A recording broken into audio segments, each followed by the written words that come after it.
Good morning, welcome to Padmini Deepak vlogs. Gauri ಹಬ್ಬ ಮುಗೀತು. So Ganesha ಹಬ್ಬಕ್ಕೆ ಪ್ರಿಪ್ರೇಷನ್ ಮಾಡ್ಕೊತಾ ಇದ್ದೀವಿ. ಗೌರಿ ಹಬ್ಬನ ಮನೆ ದೇವ್ರಿಗೆ ಹೋಗಿ ಮುಗಿಸಿದ್ವಿ.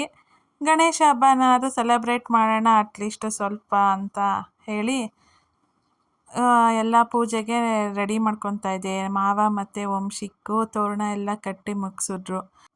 ಒಂದೊಂದು ಊರಿನಲ್ಲಿ ಒಂದೊಂದು ರೀತಿಯಾಗಿ ಹಬ್ಬಗಳನ್ನ ಸೆಲೆಬ್ರೇಟ್ ಮಾಡ್ತಾರೆ.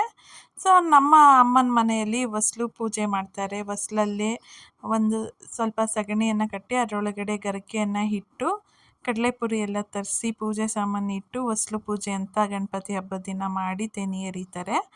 ಸೊ ನಮ್ಮ ಮನೆಯಲ್ಲಿ ಗಣಪತಿ ಗೌರಿ ಕೂರಿಸೋ ಆಗಿಲ್ವಲ್ಲ, ಅಟ್ಲೀಸ್ಟು ಪೂಜೆ ಮಾಡಿಬಿಟ್ಟು ಹಬ್ಬದ ಅಡುಗೆನಾರು ಮಾಡಿಕೊಂಡು ಊಟ ಮಾಡೋಣ ಅಂತ ಪೂಜೆಗೆಲ್ಲ ರೆಡಿ ಮಾಡ್ಕೊತಾ ಇದ್ದೆ.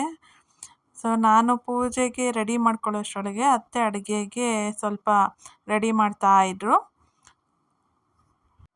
ಒಂದೇ ದಿನ ಬಿಟ್ಟರೆ ಗೌರಿ ಗಣೇಶ ತುಂಬ ಕೆಲಸ ಇರೋದು. 2 ದಿನ ಇದ್ದರೆ 3 ದಿನದ ತನಕ ಗಣೇಶನ ಮನೇಲಿ ಕೂರಿಸ್ಕೊಂಡು 3ನೇ ದಿನಕ್ಕೆ ವಿಸರ್ಜನೆ ಮಾಡ್ತಿದ್ದೋ. ಸೊ ಈಗಿಲ್ವಲ್ಲ, ಬೆಳ್ಳಿ ಗೌರಿ ಮತ್ತು ಗಣೇಶ ಇತ್ತಲ್ಲ, ಅದಕ್ಕೇ ಪೂಜೆ ಮಾಡಿ ಸ್ವಲ್ಪ ನೈವೇದ್ಯ ಮಾಡಿಟ್ಬಿಟ್ಟು ನಾನು ಅತ್ತೆ ಫಸ್ಟೇ ಪೂಜೆ ಮಾಡಿದ್ವಿ. ಆಮೇಲೆ ಎಲ್ಲರೂ ರೆಡಿಯಾಗಿ ಬಂದು ಅವರು ಒಬ್ರೊಬ್ರಾಗಿ ಪೂಜೆ ಮಾಡಿಬಿಟ್ಟು ಪ್ರಸಾದನ ಸ್ವೀಕರಿಸಿದ್ವಿ. ಹಬ್ಬದ ದಿನ ಆದರೂ ಗಣಪತಿ ನಾಮಗಳನ್ನ, ಅದು ದೇವ್ರ ನಾಮಗಳನ್ನ ಕೇಳೋಣ ಅಂದ್ಬಿಟ್ಟು ಹಾಕ್ತಾಯಿದ್ದೆ. ಅದರದ್ದು ಸಾಂಗ್ಸ್ ಎಲ್ಲ ಮತ್ತು ಸ್ತೋತ್ರಗಳನ್ನೆಲ್ಲನೂ. ಅಷ್ಟರೊಳಗೆ ಅತ್ತೆ ಪೂಜೆ ಮಾಡಿದ್ರು. ಮಂಗಳಾರತಿ ತಗೊಂಡು ನೆಕ್ಸ್ಟು ನಾವು ಹೋಗಿದ್ದು ನಾಷ್ಟ ರೆಡಿ ಮಾಡಿಬಿಡೋಣ ಅಂತ. ನಮ್ಮ ಮನೇಲಿ ನಾಷ್ಟನೂ ಒಬ್ರೊಬ್ರಿಗೆ ಒಂದೊಂದು ಥರ ಡಿಫ್ರೆಂಟ್ ನಾಷ್ಟ ಆಯಿತು. ನಾನು ಪುನೀತ್ ಮತ್ತು ನಮ್ಮ ಅತ್ತೆಗೆ ಉಪ್ಪಿಟ್ಟು ಮಾಡ್ಕೊಂಡ್ವಿ. ಅಷ್ಟರೊಳಗೆ ಅತ್ತೆ ಒಬ್ಬಟ್ಟು ಹೂರ್ಣಗೆ ರೆಡಿ ಮಾಡ್ಕೊತಾಯಿದ್ರು. ನಾನು ನಾಷ್ಟ ಉಪ್ಪಿಟ್ಟು ಮಾಡ್ತಾ ಇದ್ದೆ. ನಮ್ಮ ಮನೆಯವರು ಬೇಡ ನನಗೆ ಉಪ್ಪಿಟ್ಟು, ನಾನು ಫಲಹಾರ ಮಾತ್ರ ತಿಂತೀನಿ ಅಂತ ಹೇಳಿ ಅವ್ರಿಗೆ ಸ್ವಲ್ಪ ಹಣ್ಣುಗಳನ್ನೆಲ್ಲ ಕಟ್ ಮಾಡಿಬಿಟ್ಟು ಮತ್ತು ಸ್ವಲ್ಪ ಡ್ರೈ ಫ್ರೂಟ್ಸ ಕೊಟ್ಟೆ. ಸೊ ಅದನ್ನು ಅವರು ತಿಂದರು. ನನ್ನ ಮಗ ಅಂತೂ ನನಗಂತೂ ಉಪ್ಪಿಟ್ಟು ಬೇಡಮ್ಮ ಅಂತ ಹೇಳಿ ಅವನು ಇಡ್ಲಿ ತರಿಸ್ಕೊಂಡ. ಸೊ ಖಾರ ಕಡುಬು ಮಾಡೋದಕ್ಕೆ ರೆಡಿ ಮಾಡ್ಕೊತಿದ್ವಿ. ಅದಕ್ಕೆ ಕಡಲೆಬೇಳೆ ಹೆಸರುಬೇಳೆ ಎರಡೂ ನೆನೆಸಿಟ್ಕೊಂಡು ರುಬ್ಬೋದಕ್ಕೆ ಶುಂಠಿ, ಜೀರಿಗೆ, ಹಸಿಮೆಣಸಿನ್ಕಾಯಿ, ಕಡಲೆಬೇಳೆ ಹೆಸರುಬೇಳೆನ ಹಾಕ್ಕೊಂಡು ರುಬ್ಬಿಟ್ಟು ಅದಕ್ಕೆ ಸ್ವಲ್ಪ ಕಾಯಿ, ಇಂಗು, ಉಪ್ಪು, ಸ್ವಲ್ಪ ಈರುಳ್ಳಿ, ಕರ್ಬೇವಿನ ಸೊಪ್ಪು, ಕೊತ್ತಂಬರಿ ಸೊಪ್ಪು ಇಷ್ಟನ್ನು ಬೆರೆಸಿ ಮಿಕ್ಸ್ ಮಾಡಿ ಇಟ್ಕೋಬೇಕು. ಅದು ಕಡುಬು ಮೇಲ್ಗಡೆ ಲೇಯರಿಗೆ ಅಕ್ಕಿ ಹಿಟ್ಟಿಂದ ಮಾಡ್ಕೋಬೇಕು. ಸೊ ಅದಕ್ಕೆ ಸ್ವಲ್ಪ ನೀರು, ತುಪ್ಪ ಹಾಕಿ ಸ್ವಲ್ಪ ಅಕ್ಕಿ ಹಿಟ್ಟನ್ನು ಹಾಕಿ ಚೆನ್ನಾಗಿ ಬೇಯಿಸಾದ್ಮೇಲೆ ಅದರಲ್ಲೇ ಸ್ವಲ್ಪ ಹಿಟ್ಟನ್ನು ಹಾಕ್ಕೊಂಡು ಬೇಯಿಸ್ಕೋಬೇಕು. ಇದು ನಾವು ಸ್ಮೂತಾಗಿ ರೊಟ್ಟಿ ಮಾಡ್ತೀವಲ್ಲ, ಅಕ್ಕಿ ರೊಟ್ಟಿ, ಅದೇ ರೀತಿ ಹಿಟ್ಟನ್ನು ಬೇಯಿಸ್ಕೊಂಡು ಚೆನ್ನಾಗಿ ಅದನ್ನು ನಾದಬೇಕು. ಇದು ನಾದಿದ್ಮೇಲೆ ಸಾಫ್ಟಾಗಿ ಬರಬೇಕು. ಅದನ್ನು ನಾನು ಒತ್ತುತ್ತೀನಿ ಅಮ್ಮ ಅಂತ ವಂಶಿಕು ಫುಲ್ಲು ಎಲ್ಲ ಅವನೇ ಒತ್ತಿ ಕೊಟ್ಟ. ಅದರೊಳಗಡೆ ಖಾರ ಕಡುಬುದು ಹೂರ್ಣ ಹಾಕಿ ಎಲ್ಲ ರೆಡಿ ಮಾಡಿಟ್ಟೆ. ಅತ್ತೆ ಅದನ್ನು ಹಬೆಯಲ್ಲಿ ಬೇಯಿಸಿದ್ರು. ಸೇಮ್ ಇದೇ ಪ್ರೊಸೀಜರಲ್ಲೇ ಸಿಹಿ ಕಡುಬು ಮಾಡೋದು. ಅರೆ ಹಿಟ್ಟು ಮಾತ್ರ ಸುಲಭ. ಕಾಯಿ ಮತ್ತು ಬೆಲ್ಲ ಹಾಕಿ ಚೆನ್ನಾಗಿ ಫ್ರೈ ಮಾಡಿಕೊಂಡು ಅದಕ್ಕೊಂದು ಸ್ವಲ್ಪ ಗಸಗಸೆ, ಡ್ರೈ ಫ್ರೂಟ್ಸ್ ಹಾಕಿದ್ರೆ ರೆಡಿ ಆಗುತ್ತೆ. ಅದನ್ನು ತಕ್ಕೊಳ್ಳೋಕ್ಕೆ ಆಗಲಿಲ್ಲ, ಅಷ್ಟರೊಳಗೆ ಪ್ರಿಪೇರ್ ಆಗಿಬಿಟ್ಟಿತ್ತು ಅದು.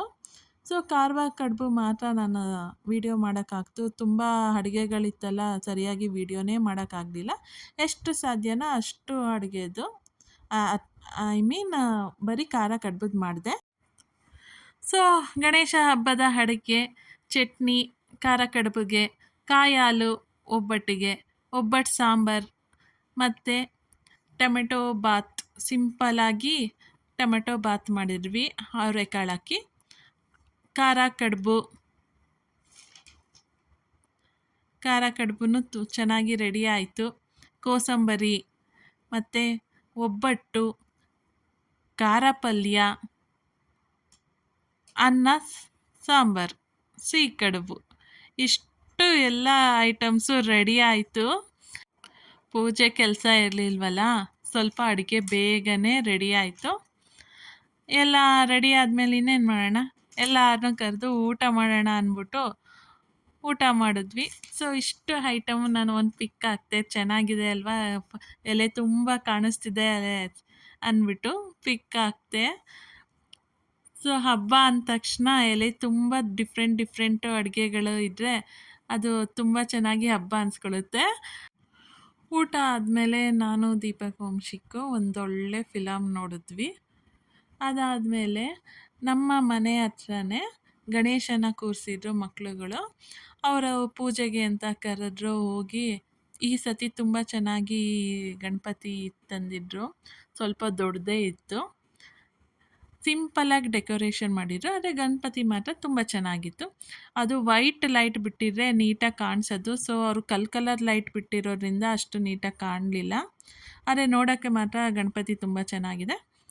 ಪೂಜೆ ಅಲ್ಲಿ ಮುಗಿಸ್ಕೊಂಡು ಪ್ರಸಾದನ ಸ್ವೀಕರಿಸ್ಕೊಂಡು ಬಂದ್ವಿ. ಪ್ರಸಾದ ಅಂದರೆ ಫಸ್ಟ್ ಗಣಪತಿ ಹಬ್ಬದ ದಿನ ಒಂದೇ ಪ್ರಸಾದ ಇತ್ತು, ರಸಾಯನ ಕೊಟ್ಟಿದ್ರು ಅಷ್ಟೇ.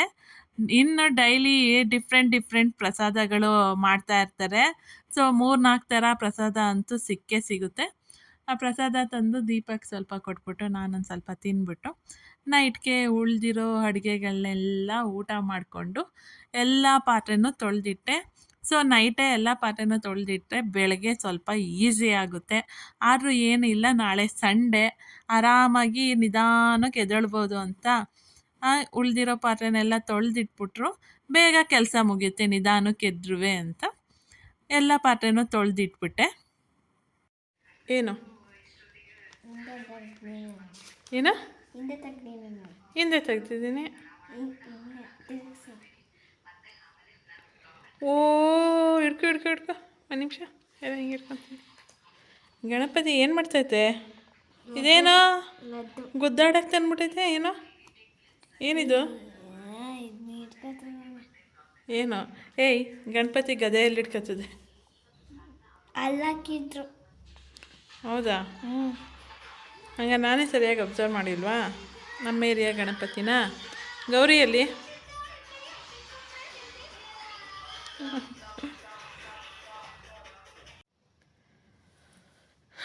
ಈ ವರ್ಷದ ಗೌರಿ ಗಣೇಶ ಹಬ್ಬ ಇವತ್ತಿಗೆ ಮುಗೀತು. ಏನು ಅಂದರೆ ಈ ಸಲ ನಮ್ಮ ಮನೆಯಲ್ಲಿ ಗೌರಿ ಗಣೇಶ ಕೂರ್ಸೋಕ್ಕಾಗಲಿಲ್ಲ. ಕೂರಿಸಿದ್ರೆ ತುಂಬ ಕೆಲಸ ಇರೋದು, ಹಾಗೆ ಖುಷಿನೂ ಇರೋದು. ಸೊ ಗೌರಿ ಗಣೇಶ ಹಬ್ಬ ಒಂದೇ ದಿನ ಬಿದ್ದಿದ್ರೆ ಒಂದಿನದಲ್ಲೇ ಬಿಟ್ಬಿಡ್ತಿದ್ವಿ. ಸೊ ಗೌರಿ ಹಬ್ಬ ಒಂದಿನ, ಗಣೇಶ ಹಬ್ಬ ಒಂದಿನ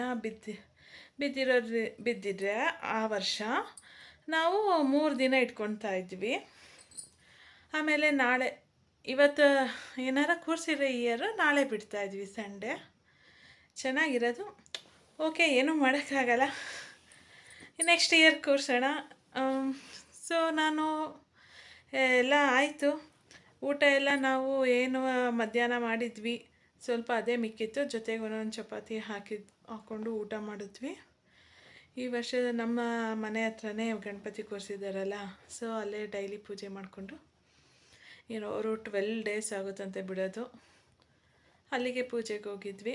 ಪೂಜೆ ಮುಗಿಸ್ಕೊಂಡು ಬಂದು ಊಟ ಮಾಡಿಕೊಂಡು ಎಲ್ಲ ಪಾತ್ರೆ ಎಲ್ಲ ತೊಳೆದೇ ಆಯಿತು. ಇವತ್ತಿನ ಕೆಲಸ ಎಲ್ಲ ಮುಗೀತು. ಸೊ ನಾಳೆ ಸಂಡೇ ಆದ ತಕ್ಷಣ ಮಂಡೇ ಮಾಮೂಲಿ ವರ್ಕಿಗೆ ಹೋಗಬೇಕು.